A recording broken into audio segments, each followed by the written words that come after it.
salaamaaleykum. waaleykum salaam wa rahmatulah. tur bi naka la. Omar Fall. Omar Fall. waaw Omar Fall ñun dañ la doon laaj ndax fi ngeen di nekkee fii ci garage bi est-ce que am na accessibilité ak ci clients yi ndax amoo leen benn gàllankoor ci clients yi ni ñuy ñëwee ak seen génn ak yooyu. bon ñun zone industrielle lañ nekk amuñu problème ak dëkkuwaay yeeg affaire yooyu mais clients yi moom ñu ngi ñëw ñu ngi ñëw nicement amuñu benn problème fu ñu nekk. wax dëgg yàlla ñoom dañuy ñëw bàyyi fa seen oto boo ñëwee dañ lay wax oto bi lim paan nga bàyyi ko fa dem après buñ dépanné ba pare ñu wax la lim paan nga ñëw yoon dem jëndi pièces yi boo jëndee pièces yi ñu monté la ko après nga fay ñu dem mais amuñu benn problème ak client yi wax dëgg yàlla ñu ngi gérer nicement. léegi fi ngeen nekkee est-ce que du am benn gàllankoor ci dëkkuwaayu population bi ko wër. non ñun zone industrielle lañ nekk zone industrielle xam nga doo am problème yooyu zone industrielle pour liggéey la ñun liggéey rek foofu moom pour liggéey la parce que foofu fu ñu fa fekk si yaa ñu toll zone industrielle. maaleykum salaam wa rahmatulah. tur bi naka la. Cheikh Yaali. Cheikh Yaali ñun dañ la doon laaj yéen nan ngeen di est-ce que amoo leen problème ci accessibilité clients yi maanaam bu ñi di ñëwee di dugg si ndax duñu am ay problème dugg ak génn yooyu. ah loolu daal am nañ ci benn problème bu ndaw rek bu nawet bi ñëwee lay doon. ndax bu nawet bi ñëwee fii ñu nekk nii moom day taa ba oto yi duñu fi mën a ñëw waaye à part ça moom amuñu beneen problème client moom problème ndox bi daal mooy suñu problème moom ndax bu nawet bi ñëwee moom oto mënu fee ñëw moom oto yëpp dañuy dévier bu dévier wul doo agsi fii moom problème daal la ñu am ak client yi waaye à part loolu moom ñëw moom benn problème moom. léegi garage bi fi mu nekkee nii comme ça ak emplacement yi est-ce que du xat ci yéen wala. non pas du tout wax dëgg yàlla fii moom xatul ci ñun yaatu na amuñoo ñu dëkkal problème amuñoo kenn problème. ndax am na espace quoi fii gars yi bëgg a gaare fu ñu bëgg a taxaw moom ñoo problème moom ak fii accès moom. du am benn problème ak dëkkuwaay yeeg yooyu noonu pollution ak yooyu noonu. non pas du tout ndax ñun taaluñuy oto defuñu dara quoi dañuy jaay pièce rek fii moom du zone industrielle quoi pièce rek la ñuy jaay pièce rechange suñu jaay nag ki ñuy jaay nag moom mooy dem garage am dem monté ji waaye fii ñun taaluñu moteur defuñu dara dañuy gaare jaay suñuy pièce waa ci dem ñibbi. jërëjëf. baax na jàmm ak xéwal. asalaamaaleykum. waaleykum salaam. tur bi naka la. maa ngi tudd Malessi. Malessi dañ leen doon laaj fii nii ndax doon am problème bu client yi di dugg wala di génn. non fii daa amuñu problème boobu wax dëgg yàlla client yi dañuy ñëw nicement dugg génnaat nicement moom amuñu problème boobu moom. est-ce que seen nekkin fii ci garage bi xatul wala yooyu noonu. non nekkin moom xam nga fii waaye góor yàllaa fi nekk kenn ko nag yaa xam ni nga mën a yaatalee sa morom mais amuñu benn problème moom fii ak dëkkandoo yi wax dëgg yàlla. amuñu benn problème liggéey nicement si heure waa jot nga ñibbi kenn ku ne xam nga lu la fi indi waaw. seen emplacement est-ce que du poser problème population bi. non mais xamuñu moom comme ay mag lañu xam nañ li arrangé loo xam ne naaj su tam duñ ko si def maanaam duñ nekk fii di liggéey di leen déranger suñ xam ne da lay déranger yéen liggéey duñ ko jël n'est-ce pas parce que fii nga gis ni ay kilifa fi nekk aussi tamit vraiment ñu baax lañu ndax yaatal ñu dëkk ak ñoom comprendre que ñun loolu dañ koy bàyyi seen bopp. xam ni ñi ñu dëkkal ay nit lañu duñ caagi dañuy topp suñu bëgg-bëgg non ñun dañuy dem ak suñu ay xel parce que ñun ngay gis koo si gis ay professionnels ñoo fi nekk n'est-ce pas waaw loolu nag dañ koy sóoraale moo tax ñun ak ñoom duñu am benn problème wax dëgg yàlla man boog gisuma ko si bopp. waaw asalaamaaleykum. maaleykum salaam sëñ bi. Papa ji tur bi naka la. Maguette Thiaw. waaw ñun dañ leen doon laaj fii nii seen garage bi ndax amoo leen benn problème benn gàllankoor bu client yi di dugg wala di génn. waaw alhamdulilah rabbil alamin ñoo ngi sant yàlla bu baax. dëgg yàlla amuñu fi benn problème yàlla ñoo ngi liggéey fi normal yàlla amuñu benn problème amuñu benn ak clients yi xaar ma yàlla wax dëgg yàlla macha allah amuñu benn problème wax dëgg yàlla. ndax fii nii du xat ci dëkkuwaay yi ndax doo leen am benn problème boo xam di ngeen ko jox population yi ndax xataay beeg dugg beeg génn beeg yooyu. wax dëgg yàlla ñun ak dëkkuwaay amuñu problème mais xam naa yàgg-yàgg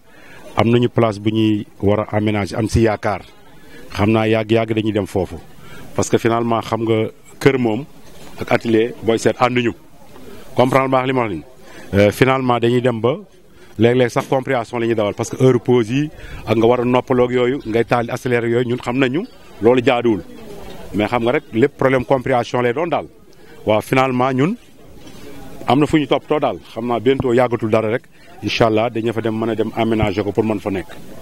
salaamaaleykum wa rahmatullah maa ngi tudd Ibrahima Bokoum. Je suis le premier adjoint au maire de la commune de Thiès Ouest maa ngi rafetlu bu baax a baax ñëw bi nga xamante ni moom la sunu mbokk yi nekk Thiès Info ñëw seet si ñu di waxtaan ak ñun ci problème mu assainissement bi nga xamante ni moo taxaw ci wàllu commune bi. ni ñu ko xamee ñun ñëpp assainissement nekk na ponk bi nga xamante ni ci ponk yi gën important ci sunu mandat ci la bokk ndax dëkkuwaay bi sellal ko setal ko ñoŋal ko loolu képp koo xamante ni élu local nga war nga ci xar sa tànk tubéy ndax nag bu ñu waxee dëgg te wax li nga xamante ni moo fi wér mooy que ni ñun ni ñuy dunde ak ni nga xamante ni noonu la ñu dendee rafetul jekkul te it mbalit mi nga xamante ni moom la ñuy génne ci sunu kër yi amuñu ci xel lu dul jël ko juug ci sunu bunt kër yi wala taal ko ci mbedd yi wala tegal ko ñeneen pour xalaat ni nguur gi lépp dina ko def ndax ñun sunu xel ak sunu xalaat mooy nguur dañu koy jox loo xamante ni dañu ciy jàppale te koo wax mu ni mbeddu mbuur la boobu moo ci njëkk. beneen bi mooy ci biir assainissement jàpp nañu ni xel ak xalaat dëppoowul que ni mbedd yi war nañ cee def ay rigole war cee def li nga xamante ni moom moo war a nekk lu koy ñoŋal mu nekk trottoir bi nga xamante ni nit ñi dañ cee war a dox garab yi nga xamante ni dañ koo war a taaye defar ko defarin boo xamante ni nit ñi dinañ mën a dox te duñu dox ci kaw tali waaye dëkkin wi kër yi yépp ku tabax sa kër tabax nga ci buntu kër gi boutique wala teg nga fa kiosque wala teg nga fa table wala def nga fa loo xamante ni nit ki du am fu mu jaar du am fu mu teg tànkam li mu am mooy dox ci kaw tali bi te tali nit moomu ko oto moo ko moom. rawatina nag quartier bii nga xamante ni moom lañ dëkkee muy quartier Mbour 1 nga xamante ni fii la mairie bi nekk li ko wër lépp ay garage la ndax mécaniciens yi ñoom ñoo fi nekk mécaniciens yépp biñ leen fi jëlee ci 4444 dañ leen a yóbbu woon fu ñu naan zone industrielle daggal leen fa ay pàkk wutal leen fa courant pour ñu toog di fa liggéey mais bi ñu demee ba benn instant nit ñi soxla ay dëkkuwaay ñoom ñëpp ca lañ jaay seeni place ak seeni dëkkuwaay daal di ñëw xat-xatloo si ak nit ñi donc nit ñi naam fekk si nañu mécaniciens yi waaye it li wër mairie bi wër garage lépp ay dëkkuwaay la yoo xamante ni mécaniciens yi ñoom ñoo ko dëkkee ak nit ñi mu indi nag jaaxle ak problème yu dul jeex problème bi nga xamante ni moo ci njëkk am mooy nuisance sonore ndax nuisance sonore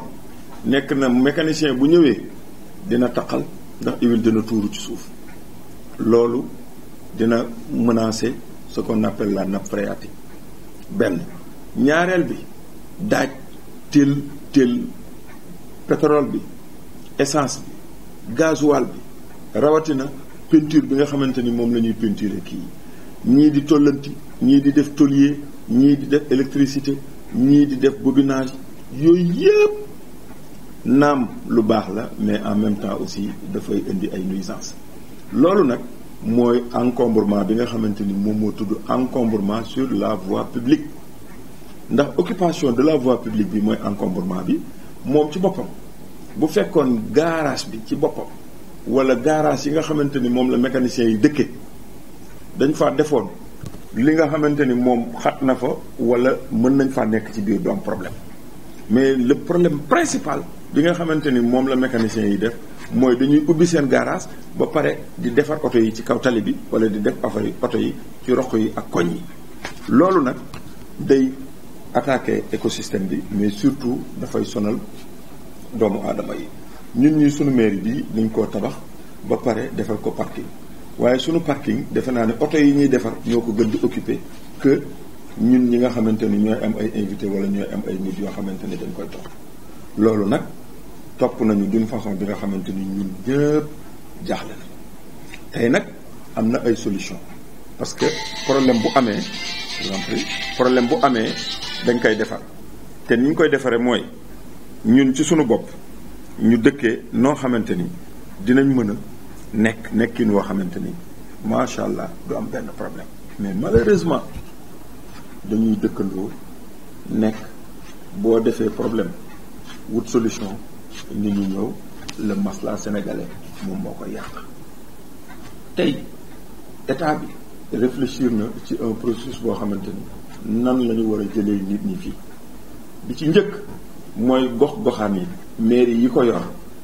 nañu redimensionné waat tali bi désensabler yëkkati ñi nga xamante ni ñoo nekk ci mbedd mi te waruñu faa nekk ñu dellu ci biir kër yi dellu ci biir garage gaaru ceer bi nga xamante ne encombrement bépp li ci ëpp moom la ndax mooy ndey ji moom dinañ fi ubbi une deuxième porte bu ko defee les gens venant de Dakar ñoom bu ñu ñëwee ñooy dugg ci portail central bi léegi ñi nga xamante ni ci biir garage bi lañ ñëw bëgg a jël oto pour dem dañ leen di ubbil un deuxième portail boo xamante ni ça va donner vers ce qu'on appelle la zone de Sofraco et la zone de Mbour 3 bu ko defee ñu tabax ko d'une façon bi nga xamante ni ñoom bu ñu fa jaaree oto yiy génn du bokk ak oto yiy dugg boobu ça va décongestionner un peu le secteur du transport beneen bi aussi encombrement bi dina xaw a wàññi ko te it loolu bu ñu ko defaree c'est une nouvelle structure te tey aéroport bii nga xamante ne mooy Blaise Diagne moom par rapport à la région de Thiès et par rapport à la ville de Thiès l'aéroport est à 15 minutes donc tey bu fekkee toppatoo woon nañ suñu yoon yi bu baax a baax defaraat suñu tali yi bu baax a baax bu ko defee ñiy génn ci gaaru Thiès bi dinañ fa mën a desservir wala dinañ mën a dem Dakar en prenant Ila Touba bi mooy autoroute bi te du am benn problème du am benn encombrement du am benn embouteillage beneen problème bi nga xamante ni moom la kii c'est une autre perspective commerciale qui s'offre aux gens parce que bu fekkee axe bi defaraat nañ ko ñoŋal ko mu nekk lu baax des commerces pourront s'ouvrir accompagner le processus bu ko defee dina yomb loolu daal laa bëggoon a waxtaan ak nit ñi ñu jàpp ci que ni le premier réflexe de développement c'est dans la tête que les gens changent de comportement ñun ñëpp ñu jàpp ni fii muy mairie bi ak nit ñi ñun ñëpp ñoo bokk benn soxla bi mooy nan la ñuy def ba ñoŋal suñu dëkkuwaay nan la ñuy def ba ànd bi rafet te it ñun waa mairie defe naa ne liggéey boobu dugg nañ ci bañ jeex tàkk parce que ñun looloo tax ñu fal ñu looloo tax ñu war il faut apporter des réponses par rapport aux préoccupations des populations et nous sommes dans ce sillage ñu ngi ciy sant ñëpp di ci gërëm ñëpp di ci remercier waat bu baax a baax la télévision Thiès Info nga xamante ni c'est une télévision en ligne te dinañu mën a jàppale dans le processus d'explication et de persuasion parce que dinañu mën a àggaloo foo xamante ni ñun àgguñu fa ci suñu tànk wala àgguñu fa ci suñu jëf ñoom dinañu permettre ouvrir ñu beaucoup de foyers et que population yëpp gis ñu xam li ñuy liggéey loolu daal moo doon kàddu yi maa ngi leen di sant di leen gërëm jërëjëf